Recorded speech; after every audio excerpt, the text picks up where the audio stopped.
नमस्कार दोस्तों, नव्य वो चैनल में आप सबका स्वागत है। आप सबसे निवेदन है हमारे चैनल को लाइक शेयर सब्सक्राइब करना ना भूलें। तो चलिए शुरू करते हैं आज की कहानी।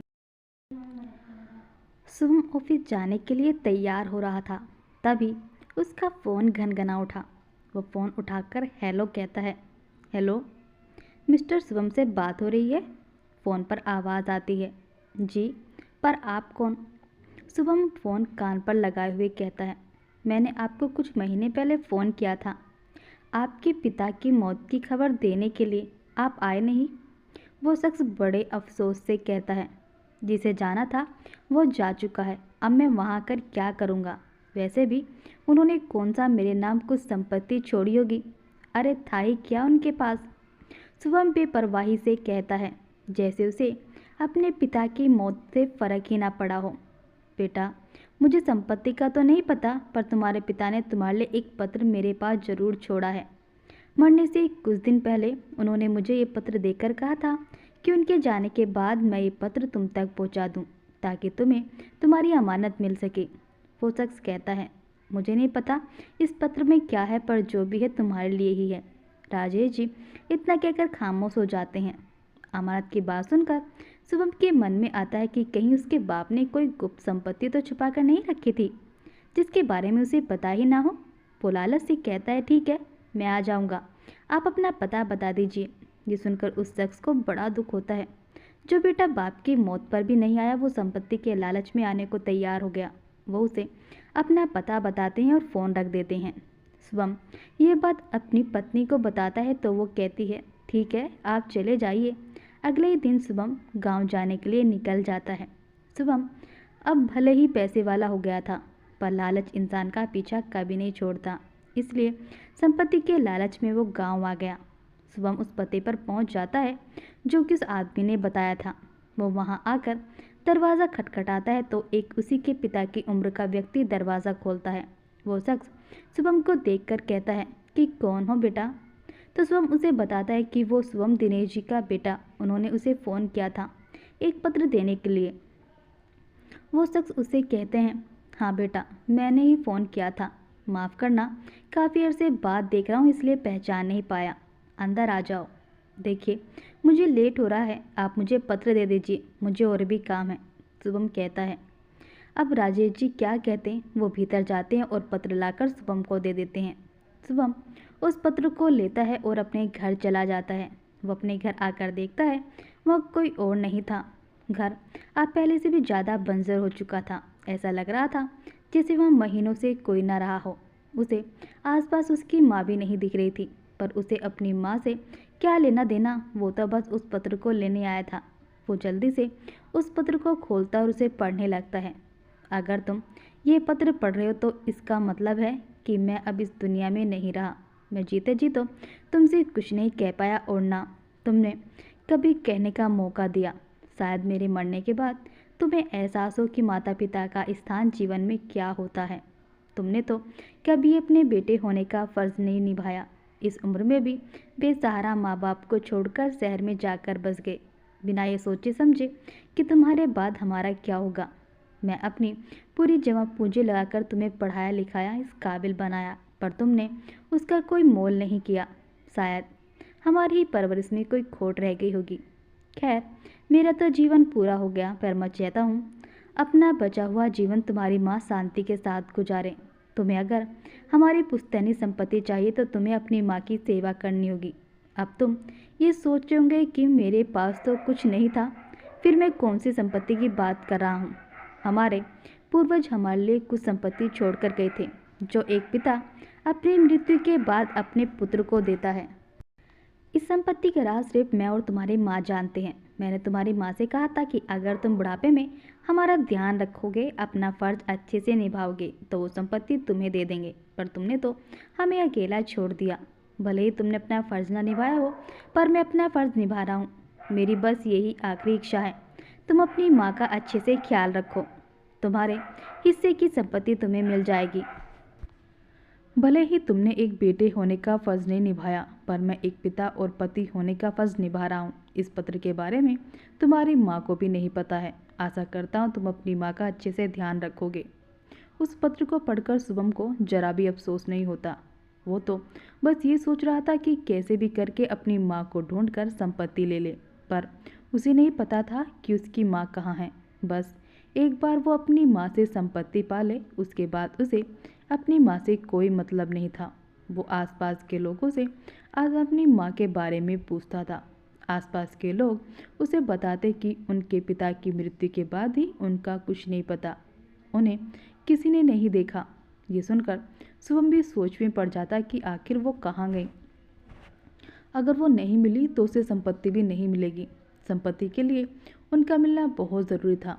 वो पूरे गांव में उनके बारे में पूछता पर किसी को कुछ नहीं पता था। वो दोबारा राज जी के पास आता और उनसे उनकी माँ के बारे में पूछता है तो वो बताते हैं कि उसके पिता की मृत्यु के बाद उनकी तबीयत काफ़ी खराब रहने लगी थी, तो उन्होंने एक संस्था को बुलाकर उन्हें सौंप दिया था।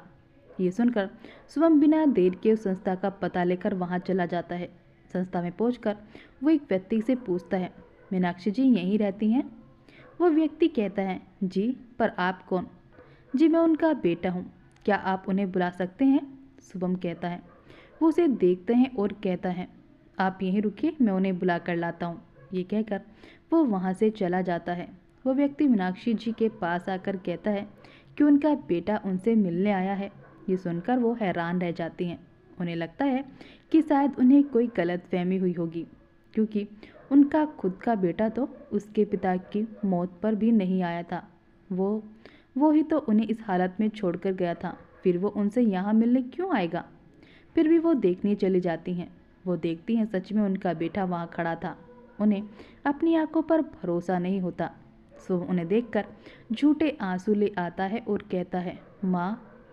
शुभम को इतने सालों बाद देखकर मीनाक्षी जी की आंखों में आंसू आ जाते हैं। शुभम उनके पास जाकर उनके पैरों में बैठ जाता है और कहता है, कैसी हो माँ? आप यहाँ क्यों आए हो तुम? मीनाक्षी जी अपने आप को मजबूत करते हुए कहती हैं, माँ, मैं तुमसे माफ़ी मांगने आया हूँ, मुझे माफ़ कर दो। शुभम अपनी माँ के आगे नाटक करते हुए कहता है, तुम्हारे पिता की मौत पर भी तुम नहीं आए। जब मुझे तुम्हारी सबसे ज़्यादा ज़रूरत थी तो अब क्यों आए हो? मुझे तुम्हारी माफ़ी नहीं चाहिए। मीनाक्षी जी गुस्से से कहती हैं, मुझे पता है माँ, मुझसे बहुत बड़ी गलती हो गई है। माँ, मैं समझ नहीं पाया कि माँ बाप की ज़िंदगी में क्या अहमियत होती है। मुझे नहीं पता था कि पापा अब नहीं रहे। मुझे जब पता चला तो मैं फ़ौरन यहाँ आ गया। मुझे अपनी गलती का एहसास हो गया है।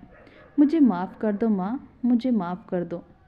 वो मीनाक्षी जी के पैरों में रोते हुए कहता है, मैं तुम्हें अपने साथ ले जाना चाहता हूँ माँ। शुभम, तुम खुद हमें छोड़कर शहर आ गए थे, तो अब तुम मुझे क्यों ले जाना चाहते हो? वैसे भी तुम्हारी बीवी को मेरा तुम्हारे घर रहना पसंद नहीं आएगा। मैं यहीं ठीक हूँ। मीनाक्षी जी को लग रहा था कि शुभम को सच में अपनी गलती का एहसास है, पर उन्हें क्या पता कि उनके मन में सिर्फ संपत्ति का लालच था। नहीं माँ, ऐसा नहीं है। रागनी को तुम्हें अपने पास रखना चाहती है माँ। मैं अपने पापों का प्रायश्चित करना चाहता हूँ। पापा को तो मैंने खो दिया, अब आपको नहीं खोना चाहता। प्लीज़ माँ, मेरे साथ चलने के लिए मान जाओ। शुभम रोते हुए उनके पैर पकड़कर कहता है, आखिर कब तक मीनाक्षी जी अपने आप को मजबूत बनाए रखती? आखिर माँ थी तो वो पिघल गई और उसे उठाते हुए कहती हैं, तुम अपनी गलती का एहसास हो गया, इससे ज़्यादा खुशी की बात मेरे लिए क्या हो सकती है? मैं तुम्हारे साथ चलने के लिए तैयार हूँ। शुभम ये सुनकर काफ़ी खुश होता है। वो अपनी माँ को इमोशनल ब्लैकमेल करने में कामयाब हो चुका था। शुभम अपनी माँ के साथ घर आ जाता है। उसने रागनी को पहले ही सब कुछ बता दिया था और कहा था कि सिर्फ कुछ दिन उनकी सेवा करनी है। एक बार संपत्ति के बारे में पता चल जाए, उसके बाद हम सब कुछ बेचकर विदेश चले जाएंगे। रागनी भी विदेश जाने के लालच में मान गई। भोली मीनाक्षी जी को लग रहा था कि उनके बेटे को सच में पछतावा है। शुभम शुरू से ही अपने माता पिता से कटा कटा रहता था। उसका अपने माता पिता से व्यवहार कुछ खास नहीं था, क्योंकि वो गरीब थे। उसे अपनी गरीबी की शर्म आती थी और उसे अपनी तुलना करता था और गरीबी का सारा दोष अपने माँ बाप को देता। उसे लगता था कि उसके पिता ने जीवन में कुछ किया होता तो वो गरीब नहीं होते। हालांकि उसके माता पिता ने अपनी पूरी जमा पूंजी लगाकर उसकी पढ़ाई में कोई कसर नहीं छोड़ी थी, पर फिर भी पाई पाई जोड़कर उसे पाला पोसा, उसे पढ़ाया लिखाया, उस काबिल बनाया, पर उसके लिए इस सब का कोई मोल नहीं था। जब वो कॉलेज में था तो उसे नौकरी मिल गई थी और उसे अपने कॉलेज की एक लड़की रागनी से शादी कर ली थी। उसके बाद शुभम रागनी के साथ शहर में ही बस गया, बिना ये सोचे समझे कि वो अपने माता पिता की इकलौती संतान है। उसके बिना उनका क्या होगा। उसकी फिक्र में दिनेश जी और मीनाक्षी जी काफ़ी परेशान रहते, पर शुभम और रागनी को अपने माता पिता से कोई मतलब नहीं था।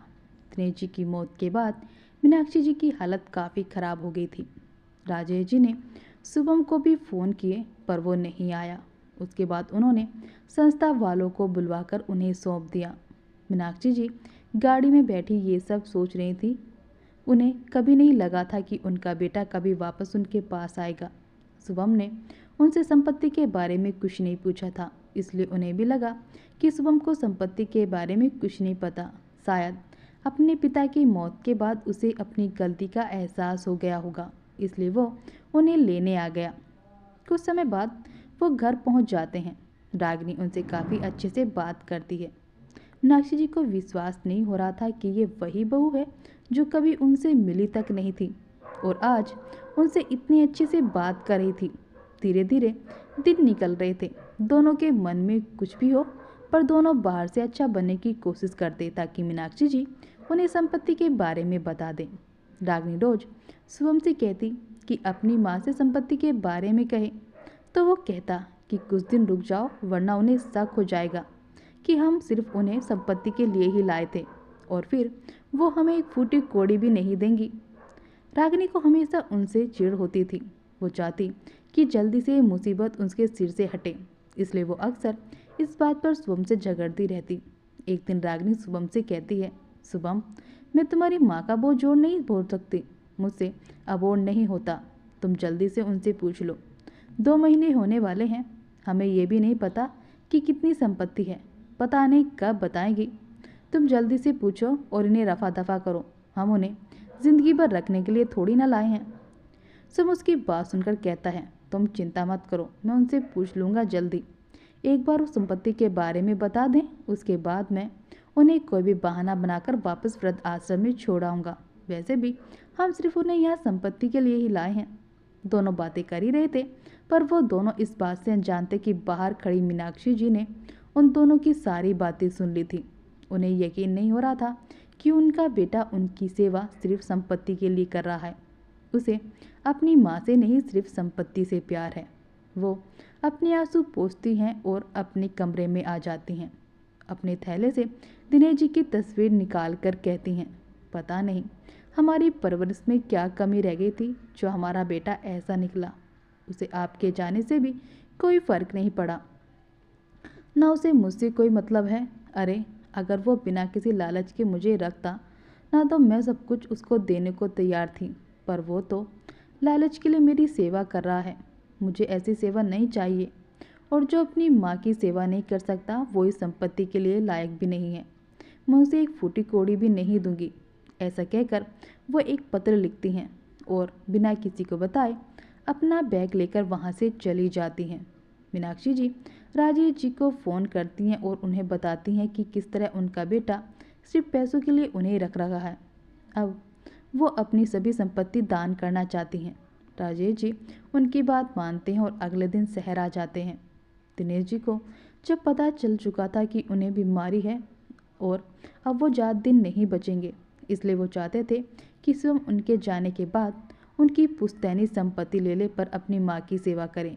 पर शुभम संपत्ति लेकर भी उनकी सेवा नहीं करना चाहता था। उन्होंने संपत्ति के कागज राजेश जी के पास ही रखे हुए थे।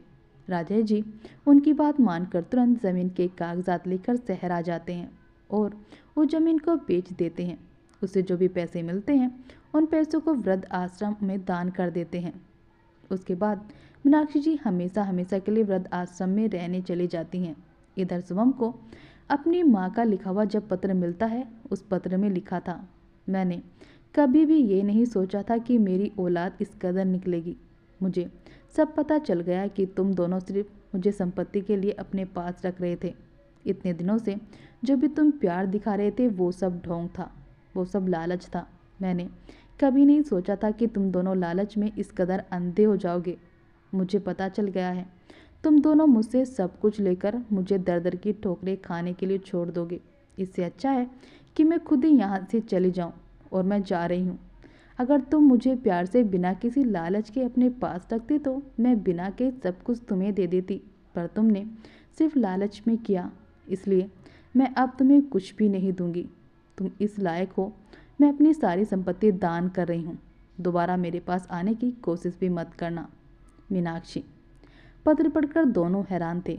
अब क्या करें, उन्हें कुछ समझ नहीं आ रहा था, पर अब पछतावे से कुछ नहीं होने वाला था। दोनों एक दूसरे पर दोष मरते जा रहे थे। वहीं मीनाक्षी जी वृद्ध आश्रम में अपने हम उम्र के लोगों के साथ खुशी खुशी रह रही थी। उन्होंने पलटकर भी एक बार बेटे बहू को नहीं देखा, ना ही उन्हें याद किया।